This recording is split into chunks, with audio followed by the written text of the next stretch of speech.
Well, tonight, I'm going to tell you about Ryuto Kageyama, a man who found a love so pure, so powerful, it was going to burn his whole damn world to the ground. This ain't a fairy tale. This is a ghost story where the ghost is still living and breathing. See, Ryuto wasn't born under a lucky star. He was born under a shadow, a real one. His family, the Kageyamas, they carried a curse. They called it the cage, the shadow. It wasn't some spooky bedtime story to make kids behave. It was a cold, hard fact etched into their bloodline.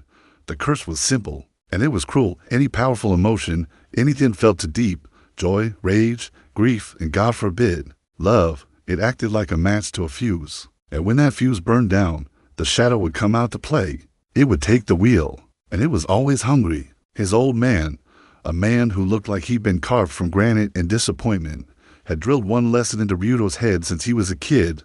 Control, son. Feel nothing. Be no one, or the shadow will eat you alive, and it'll use your body to do it. So that's what Ryuto did. He became a master of the void. He built walls around his heart so high and so thick, nothing could get in, and nothing could get out. He worked a soul-crushing job at a tech firm in a cubicle that felt like a coffin, doing data entry that a trained monkey could do. He lived in a showbox apartment that smelled like stale coffee and the faint, metallic scent of loneliness. He was a man made of glass, looking out at the world, but never, ever touching it. He was a ghost in his own life, drifting through the days, a silent, invisible spectator. And for a long time, he thought that was the only way to survive. Then came Hannah. She wasn't a lightning strike that hits you out of nowhere. She was a slow dawn, creeping up on the horizon when you ain't even paying attention. He first saw her at this grimy, hole-in-the-wall jazz joint downtown, a place called the Blue Note. He went there to drown out the silence, to lose himself in the mournful wail of a saxophone and the low thrum of the upright bass. He'd sit in the darkest corner, order a beer he never finished, and just disappear. And then, there she was. She was at a small table in the back, not far from him, sketching in a worn-out leather notebook that looked older than she was. She had this wild, untamable mane of black hair that fell across her face when she leaned over her work. And these eyes, man, her eyes were something else. They were the color of warm honey after a rainstorm, deep and golden and full of light. She wasn't just watching the band. She was feeling the music. Her body would sway just a little. Her head tilted, a small, secret smile playing on her lips as her pencil flew across the page. She was completely, utterly alive. In that moment, looking at her, Ryuto felt something, a tiny, almost imperceptible crack in the thick glass of his soul, a flicker of warmth he hadn't felt in, hell, maybe ever.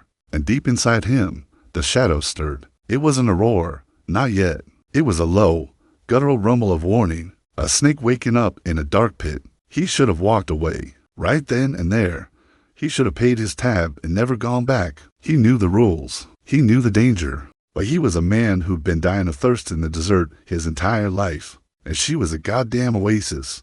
He was helpless. He started going back every Friday night. It became his ritual. He'd sit in his corner, and he'd watch her. He learned her routines. She always ordered a whiskey. Neat. She always stayed for exactly 3 sets. She'd bite her bottom lip when she was concentrating on a particularly difficult sketch. He was building up the courage, fighting a full-blown war in his own head. His old man's voice was a constant, broken record in his ear. Don't do it, boy. She's a door you can't afford to open. She'll be the end of you. One night, about a month in, she caught him looking. He'd been staring for a solid 5 minutes, lost in the way that dim stage lights caught the highlights in her hair. When her eyes suddenly met his across the smoky room, he froze, like a deer caught in the high beams of an oncoming truck. His heart hammered against his ribs, a frantic, trapped bird. But she didn't look away. She didn't seem creeped out or annoyed. She just smiled that same soft, secret smile and gave him a little nod, a small gesture of acknowledgement. That was it. The dam didn't just crack, it shattered. He felt his legs moving before his brain could catch up, carrying him across the sticky floor. His palms were sweating. He stood by her table, feeling like a complete idiot. Hey, he managed, his voice coming out rougher and more awkward than he intended. Your sketch, is it any good? She laughed, a real, throaty laugh that seemed to warm the whole room. It was the most beautiful sound he'd ever heard. That is, without a doubt, the worst pickup line I have ever heard, she said, her eyes crinkling at the corners. and I've heard some spectacularly bad ones. I wasn't. I'm Ryuto. He stuck out his hand, then immediately felt stupid. Hannah, she said, shaking it.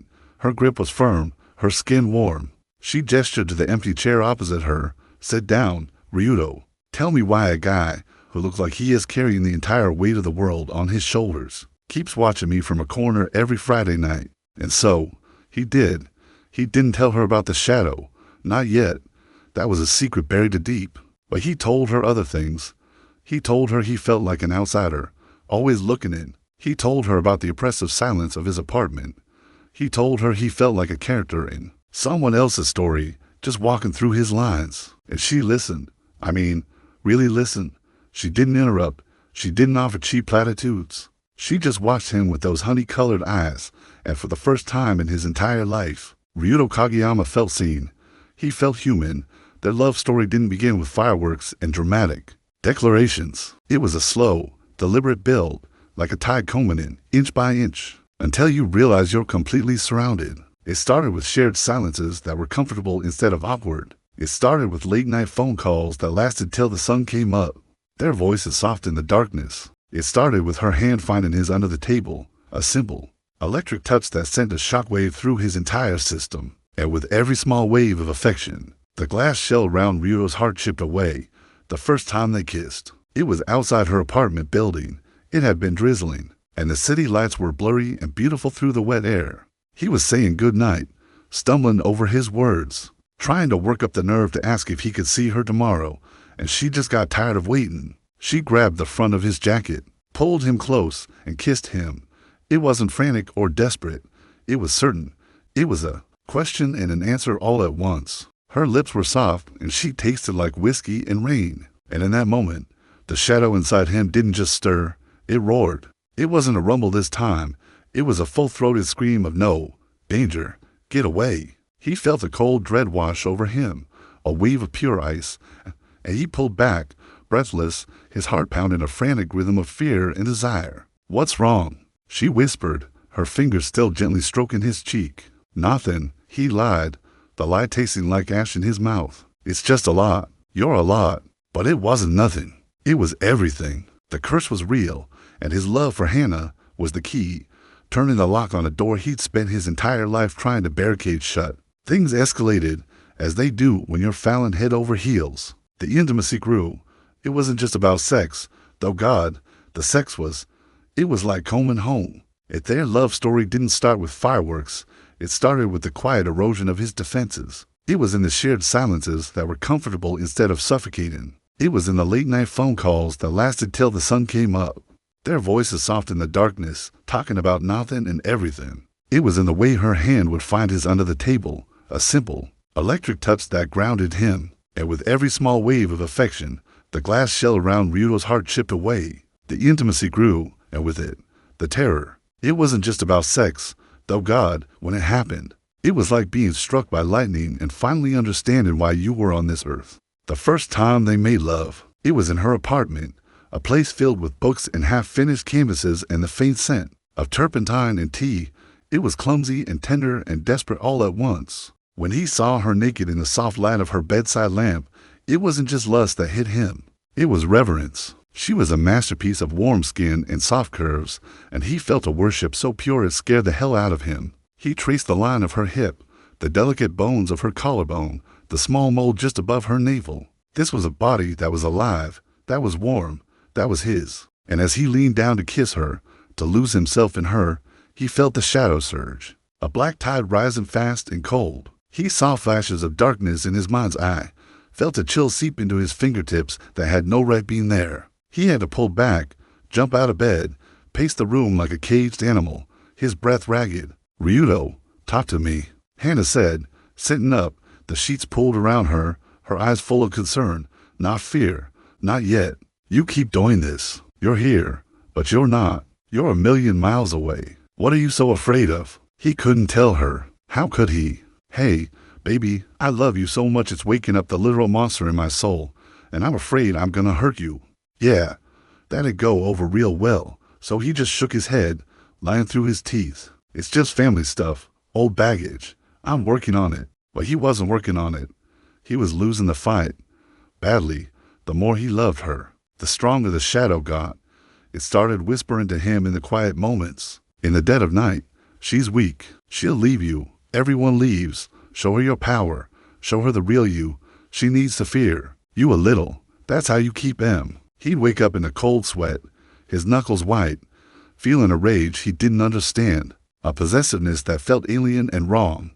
He was becoming a stranger to himself, a ghost in his own body, watching a monster learn how to drive. The cracks started to show in other ways. One afternoon, they were walking through a crowded farmer's market. Some jerk bumped into Hannah, hard, making her drop her bag of apples, which rolled all over the dirty pavement. The guy just sneered and kept walking. Ryuto saw red, not just anger, but a black, pulsating rage. He felt his hands clench into fists, his nails digging into his palms. He took a step toward the guy, a snarl building in his throat. He was gonna turn around. He was gonna Ryuto. Hannah's voice was soft, but it cut through the haze like a knife. She put a hand on his arm. It's okay. They're just apples. He looked down at her, then at his own white-knuckled fists. The rage receded, leaving him shaky and hollowed out. He had to physically turn away, leaning against a brick wall, breath in deep. He'd almost lost it. In the middle of a Saturday, over some bruised fruit, the shadow was getting stronger, more ambitious. The breaking point, the real point of no return, came on a Tuesday. It was their 6-month anniversary, though neither of them was the type to really mark such things. They were at his place, attempting to make pasta from scratch. The kitchen was a disaster zone of flour and sauce. Hannah was dancing around the tiny space to some old Otis Redding record, singing off-key, her face smudged with a bit of tomato sauce. And he was laughing, a real, honest-to-God, from the belly laugh.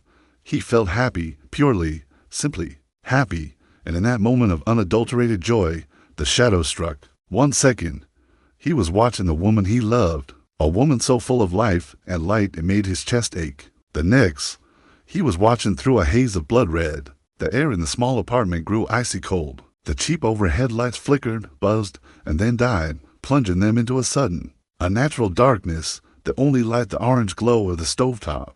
Hannah stopped dancing, her smile fattened into confusion. Ryuto, what's going on? Did the power go out? He couldn't answer. His voice wasn't his own. It was a low, guttural growl that rumbled up from a place deep inside him, a place he kept locked away. He felt his body move, but it wasn't him moving it. He was a passenger in his own skin, a terrified spectator in the front row of his own horror show. He saw his hand reach out, not to touch her gently, not to pull her into an embrace, but to grab her. His fingers, which had traced her skin with such reverence, now felt like cold, hard claws. He saw the look of terror dawn in her honey-colored eyes, the eyes he'd fallen in love with. The confusion turned to fear, the fear to horror. And he was screaming inside, a silent, desperate shriek. No, stop. That's not me. Please, God, nitrogen monoxide. But the shadow didn't listen. It didn't care. It threw her against the wall, not hard enough to break bones, but hard enough to break everything else. She slid to the floor with a cry of pain and shock. The shadow, wearing Ryuto's face like a mask, loomed over her, a silhouette of pure malice in the dim light, and it spoke with his voice, a twisted, mocking version of it. This is what you get for loathing a Kageyama. Did you really think you could fix him? You just woke me up. Then, just as suddenly as it came, it was gone. The lights flickered back on, buzzing weakly. The oppressive cold vanished. He was himself again, crumpled on the floor, gasping for air like a drowning man, the phantom taste of his own cruelty in his mouth. Hannah was pressed against the wall, her arms wrapped around herself, crying, not from the physical pain, but from a fear so deep it was silent. She was looking at him like he was a monster. He crawled to her, his tears making tracks in the flour on the floor. Hannah, I'm so sorry. I can't control it. It's my family. It's a curse. She looked at him, her face pale, her eyes wide with a dawning, horrible understanding. She didn't run. She didn't scream. She just looked at the man she loved and saw the monster wearing his skin. What are you? She whispered, her voice trembling. And that was the question that broke him. He told her everything. The whole sordid, unbelievable story. His father's warnings, the years of emotional suppression, the way love and passion were the fuel for the darkness. He laid his soul bare, a raw, bleeding thing. He expected her to run, to call the cops, to do anything but what she did. She listened, and when he was done, she just looked at him for a long, long time. Then she reached out, her hand shaking just a little, and touched his cheek. Okay? She said softly, okay, so we fight it. That was Hannah. Fierce, loyal. He laid his soul bare on the kitchen floor between them. He told her about the shadow, the curse, the legacy of darkness. He expected her to run. He was braced for the end. But Hannah was made of stronger stuff. She listened to every word, her honey-colored eyes never leaving his. When he was done, she reached out and gently touched his cheek. Okay, she said softly, okay, so we fight it. And so they tried. God, how they tried. Hannah dug into his family history, spending hours in dusty library archives looking for anything, a legend, a ritual, a loophole. They tried meditation, painting, strict routines, bland diets, anything to keep the emotional pendulum from swinging. For a few months, it actually seemed to work. The shadow was quieter. They had pockets of normalcy. They went on picnics. They saw movies. They made love again. He thought he was getting stronger. Hannah's love was a shield, and he thought it was impenetrable. He was a fool. You don't starve a beast by feeding it crumbs. You just make it hungrier. The shadow was learning. It stopped trying to break down the door and started learning how to pick the lock. It started talking to him in whispers, in his own voice. One evening, they were on the couch watching a movie. He felt contentment wash over him. This is happiness, he thought. Then the whisper came. She's bored. She's just pretending. She's placing you, Ryuto. Like a dog. The whispers kept combing at his weakest moments. She's ashamed of you. She'll leave you for someone with passion. She doesn't respect you. She doesn't love you, Ryuto. She loves the broken bird she thinks she can fix. The only thing that'll keep her is power. It started to poison him. He became withdrawn. He started questioning her motives, reading double meanings into her every word. The beautiful space they had built was filling up with his paranoia. Hannah felt him slipping away. Ryuto, what's wrong? You're so distant again. Everything's fine. He'd snap. But it wasn't fine. The shadow was driving a wedge between them, isolating him, preparing him for the final takeover. The climax came when Hannah sold one of her paintings. She wanted to celebrate. She cooked his favorite meal, bought expensive wine, and dressed in a simple black dress that made his heart ache. I wanted to celebrate us, she said. We've been through hell, and we're still standing. But the shadow was whispering poison. This is a pity party. She's mourning the man she thought she could save. Ryuto, please, she said. Talk to me. What's going on in that head of yours? What's going on is this whole performance. He shouted. You don't love me, Hannah. You love the curse. You get off on having your own personal monster to tame. Tears welled in her eyes. That's not true, and you know it. Do I? He sneered. The air grew heavy. The lights began to flicker. Or is it the shadow you're talking to right now? She stood up slowly, facing him. I know you, she said, her voice clear and strong.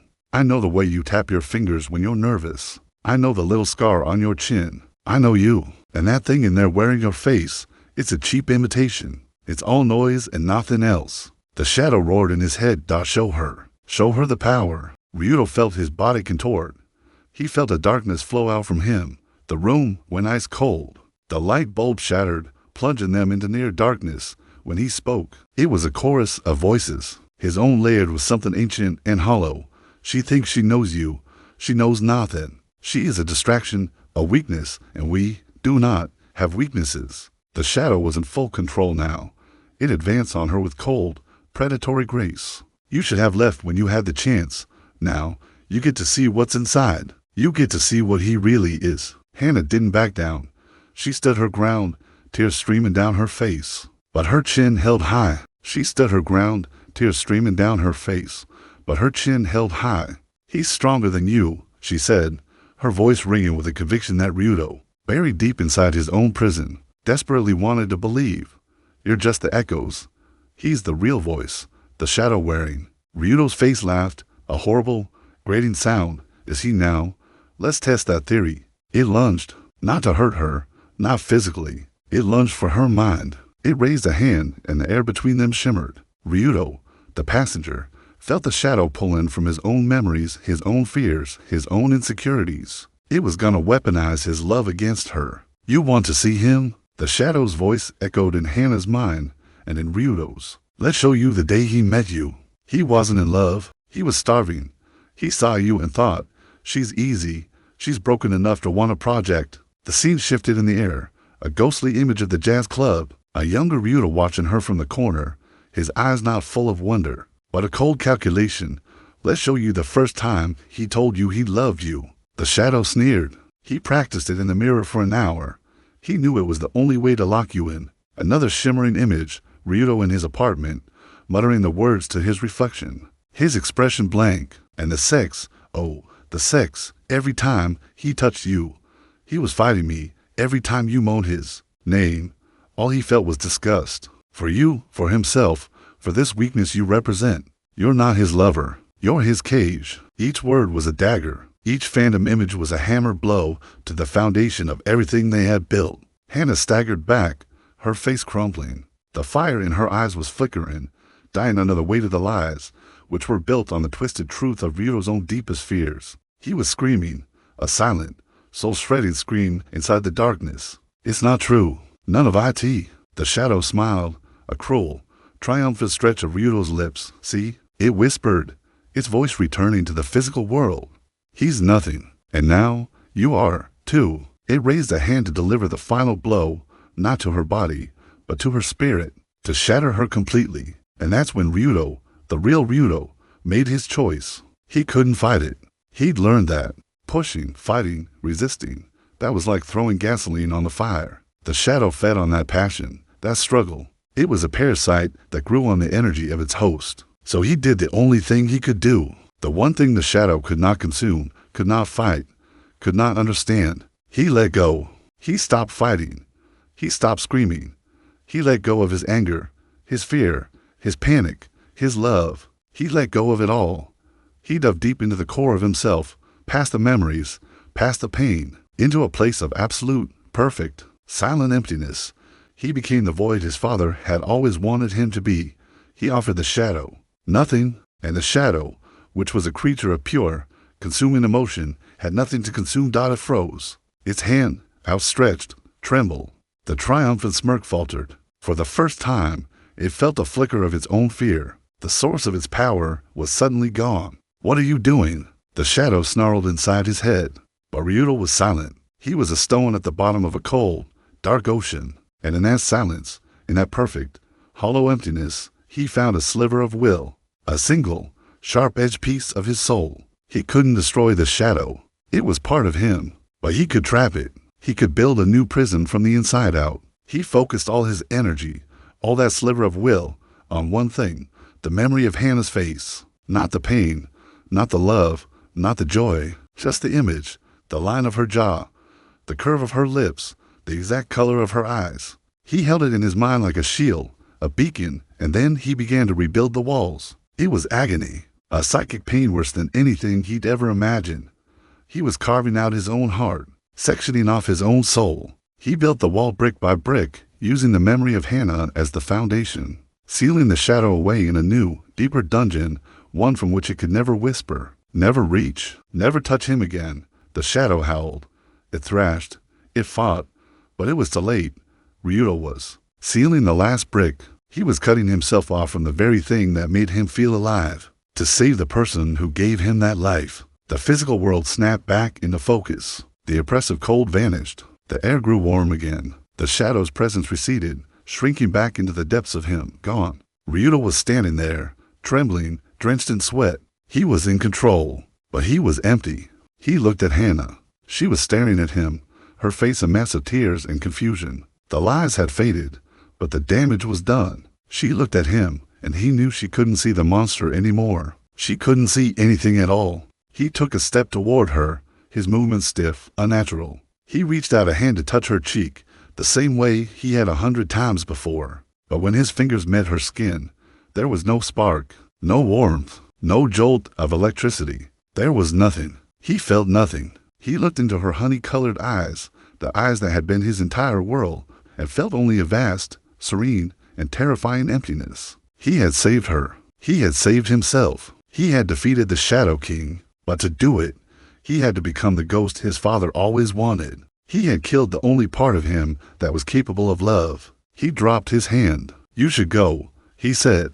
His voice was flat, calm, devoid of any emotion at all. Tears welled in her eyes again, but this time they were tears of pure heartbreak. Ryuto, no, yes, he said, his gaze steady and empty. It's better this way.